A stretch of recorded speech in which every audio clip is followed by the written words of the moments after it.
एक जाट की बड़ी उम्र में शादी हुई।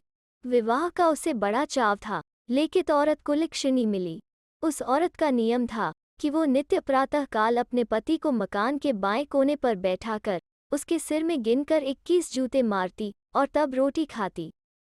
जाट कुछ दिनों तक तो जूतों की मार किसी तरह सहता रहा, लेकिन तंग आकर एक दिन भाग गया और दूर के किसी शहर में जाकर रहने लगा। जाट के भाग जाने का जाटनी को बड़ा अफसोस था। वो अब जूते लगाए तो किसे? अंत में उसने निश्चय किया कि जिस जगह जाट को बिठला कर जूते मारती थी, उसी स्थान पर जूते मारकर रोटी खा ली जाए। नियम अनुसार वो उसी जगह पर 21 जूते मारकर खाना खाने लगी। रोजाना जूते पड़ने से जमीन में भी खड्डा पड़ गया। वहीं जमीन में एक हंडिया गड़ी हुई थी। उस हंडिया में एक भूत रहता था। जाटनी के जूते उस भूत के सर में लगते। भूत की खोपड़ी जूतों की मार से पिलपिली हो गई। रोज रोज जूते पड़ने से एक दिन हंडिया फूट गई और भूत उसमें से निकलकर भागा। जाटनी कुछ दूर तक तो उसके पीछे भागी, लेकिन भूत हाथ नहीं आया।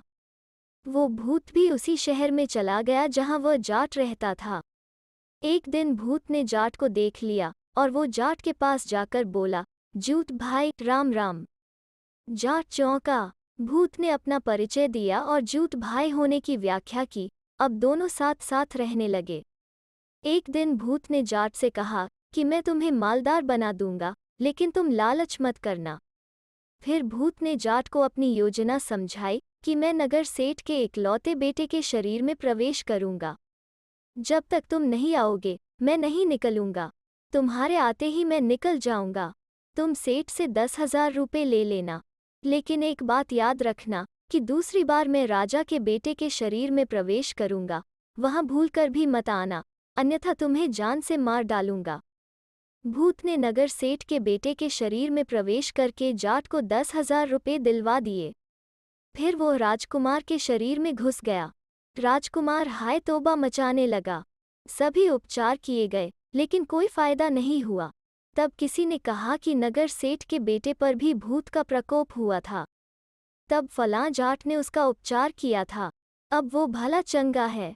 तत्काल ही जाट को बुलावा भेजा गया। अब जाट बड़ी दुविधा में फंस गया। इधर गिरे तो कुआं, उधर गिरे तो खाए। राजा के आदमी उसे पकड़ ले गए। सोचते सोचते जाट को एक तरकीब सूझी। जिस महल में राजकुमार लेटा था, उसकी सारी जानकारी जाट ने प्राप्त की और फिर उसने सारे लोगों को वहां से हटा दिया। अब जाट ने धोती के पल्ले ऊपर की और कमर में खोंज लिए, जूतियां हाथ में ले ली और दौड़ता दौड़ता हाँफते हुए राजकुमार के पास पहुंचा और बोला, भूत भाई जाटनी आई, भूत भाई जाटनी आई। यह कहकर जाट वहां से महल के बाहर भागा। भूत ने सोचा कि जूते मारने वाली जाटनी उसकी तलाश करते करते यहाँ आन पहुंची है। अब खैर नहीं, सो वो भी राजकुमार के शरीर से निकलकर बेतहाशा भाग पड़ा। उसकी पीछे मुड़कर देखने की भी हिम्मत नहीं हुई। राजा ने जाट को मुंह मांगा पुरस्कार दिया और अब जाट खूब आराम से रहने लगा। ओमला नाई सुल्फेबाज ब्राह्मणों की सोहबत में रहता था। वे लोग प्राय ओमले से कहा करते थे कि ओमला, एक दिन तो हमें मीठा भोजन खिला। बार बार कहने से ओमले ने हाँ भर ली और सब सुल्फेबाज मित्रों को दूसरे दिन भोजन का निमंत्रण दे दिया। लेकिन साथ ही उसने यह भी कह दिया कि मेरे पास इतने थाल और लौटे नहीं हैं, सो थाली और लौटे अपने अपने लेते आना। दूसरे दिन यथासमय ब्राह्मण आकर जम गए। ओमला एक जान पहचान के हलवाई से मिठाई ले आया और ब्राह्मणों को जिमाने लगा।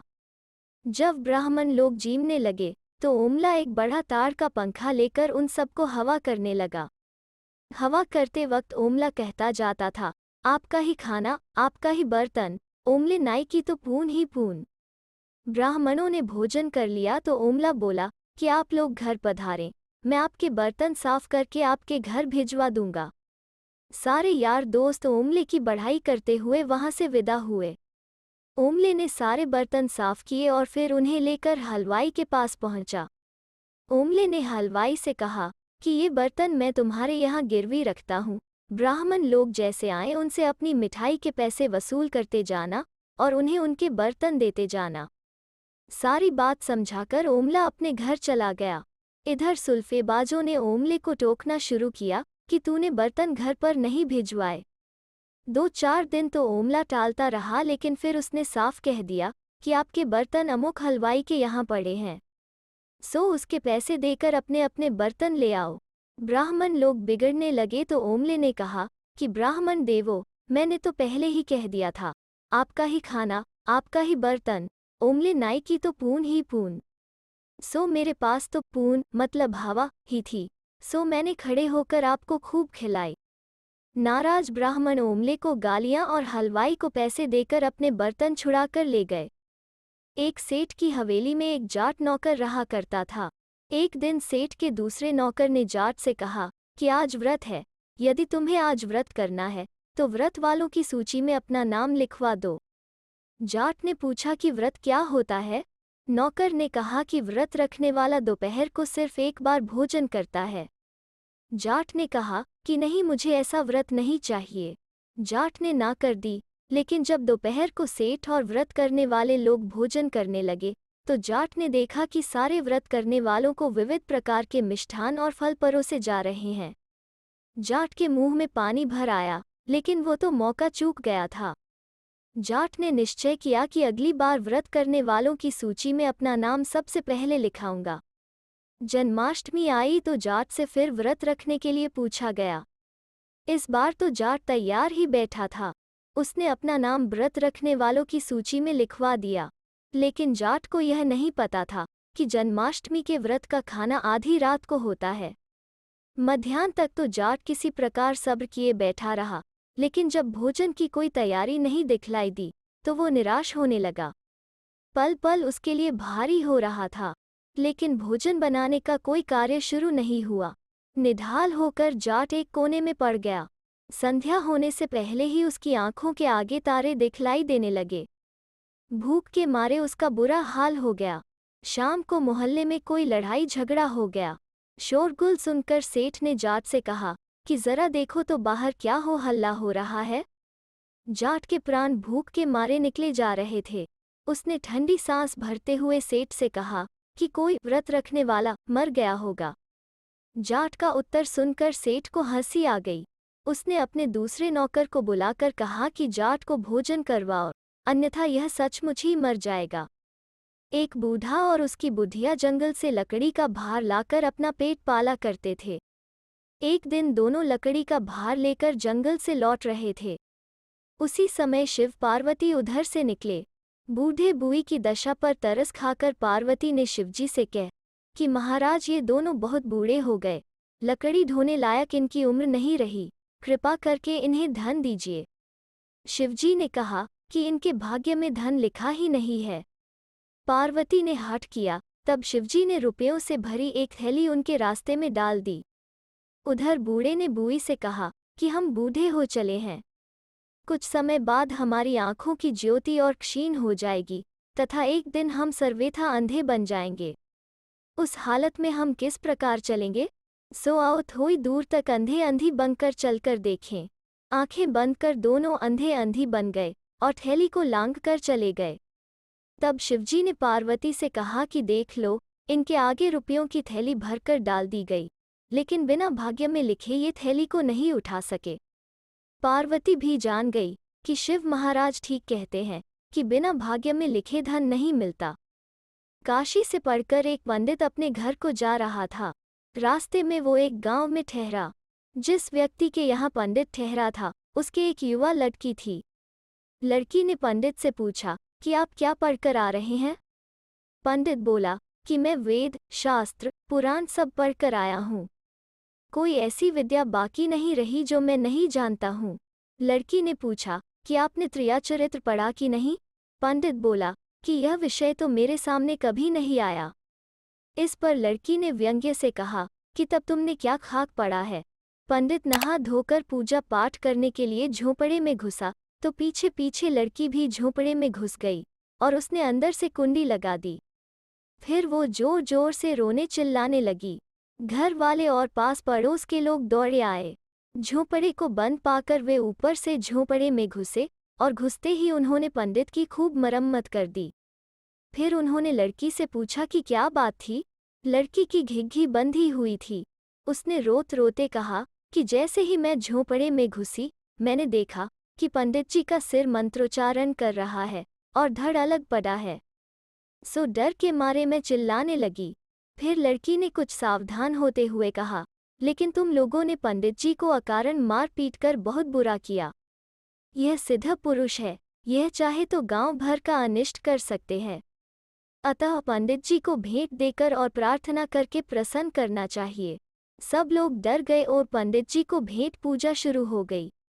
उनके सामने विविध प्रकार की चीजों का ढेर लग गया। जब सारे लोग चले गए तो लड़की ने पंडित जी से कहा कि अब तुम अविलंब यहाँ से चल दो। पंडित बोला कि तुमने वो त्रियाचरित्र तो बतलाया ही नहीं, वो बतला दो तो मैं चला जाऊं। इस पर लड़की बोली कि तुम निरे भोंदू ही रहे, मैंने अकारण ही तुम्हें पिटवा दिया और फिर उन्हीं पीटने वालों को मूर्ख बनाकर तुम्हें इतना सामान दिलवा दिया और तुम्हारी पूजा भी करवा दी। यह त्रियाचरित्र का एक सबक है, अब तुम यहाँ से चले जाओ। पंडित भी जान गया कि वास्तव में यह विद्या तो बड़ी अनूठी है। 4 मूर्ख अपने अपने घर से 25-25 रुपए लेकर कमाने के लिए चलते चलते एक तेली के घर पहुंचे। तेली के यहाँ एक बूढ़ा और नकारा बैल खड़ा था। तेली को 25 रुपए देकर उन्होंने बैल खरीद लिया और चल पड़े। थोड़ी दूर चलने पर बैल ने पेशाब किया तो मूर्खों ने आपस में कहा कि इस बैल का पेट तो फूटा हुआ है, तेली ने हमें फूटा हुआ बैल देकर ठग लिया है। वे चारों वापस तेली के पास गए और उससे झगड़ा करने लगे कि तुमने हमें फूटा हुआ बैल देकर ठग लिया। तेली ने कहा कि यह बैल छोड़ दो और यह भैंस ले लो, भैंस की कीमत 150 रुपये है। चारों ने कहा कि हमारे पास तो सिर्फ 100 रुपये हैं। भैंस बांझ थी, अतः तेली ने बड़ी खुशी से 100 रुपये लेकर भैंस उनको सौंप दी। चारों मूर्खों ने भैंस के पेट पर हाथ फेरकर तसल्ली कर ली कि भैंस फूटी हुई नहीं है। भैंस लेकर चारों मूर्ख आगे चले। चलते चलते पानी का एक छोटा नाला आया। पानी उसमें बहुत मामूली सा ही था, लेकिन मूर्खों ने सोचा कि इस नदी में हम डूब जाएंगे। किसी ने मेष की पूंछ पकड़ ली और किसी ने सींग, और भैंस उन चारों को नदी पार ले गई। नदी पार कर लेने पर चारों ने सोचा कि हम में से कोई नदी में डूब न गया हो। अतः वे आपस में गिनती करने लगे। जो भी गिनता वो अपने को छोड़कर शेष 3 को गिनता। बार बार गिनती करने पर भी जब वे पूरे नहीं हुए तो उन्हें विश्वास हो गया कि एक आदमी नदी में अवश्य डूब गया है। चारों मूर्ख रोने लगे। इतने में वहां एक आदमी आया और उसने पूछा कि तुम सब क्यों रो रहे हो। मूर्खों ने कहा कि हम 4 आदमी थे, लेकिन नदी पार करने में एक आदमी नदी में डूब गया है, इसीलिए हम रो रहे हैं। आगंतुक ने कहा कि यदि मैं 4 आदमी पूरे कर दूं, तो तुम मुझे क्या पुरस्कार दोगे। मूर्खों ने कहा कि तुम यह भैंस ले लेना। तब उस आदमी ने चारों को एक पंक्ति में खड़ा किया और पहले को एक जूता लगाकर बोला 1, फिर दूसरे को जूता मारते हुए बोला 2, फिर तीसरे को जूता लगाते हुए कहा 3, और फिर चौथे को जूता मारकर कहा 4। 4 आदमी पूरे हो गए तो चारों बड़े प्रसन्न हुए कि नदी में डूबा हुआ साथी वापस आ गया। वो आदमी भैंस को लेकर चला गया। चारों मूर्ख बड़ी कमाई करके खुश होते हुए अपने घरों को लौट पड़े कि नदी में डूबा हुआ आदमी वापस मिल गया। तो दोस्तों, कैसी लगी आज की लोककथा? अगर अच्छी लगी तो लाइक और शेयर करें और चैनल को सब्सक्राइब करना ना भूलें। फिर मिलते हैं एक नई लोककथा पर।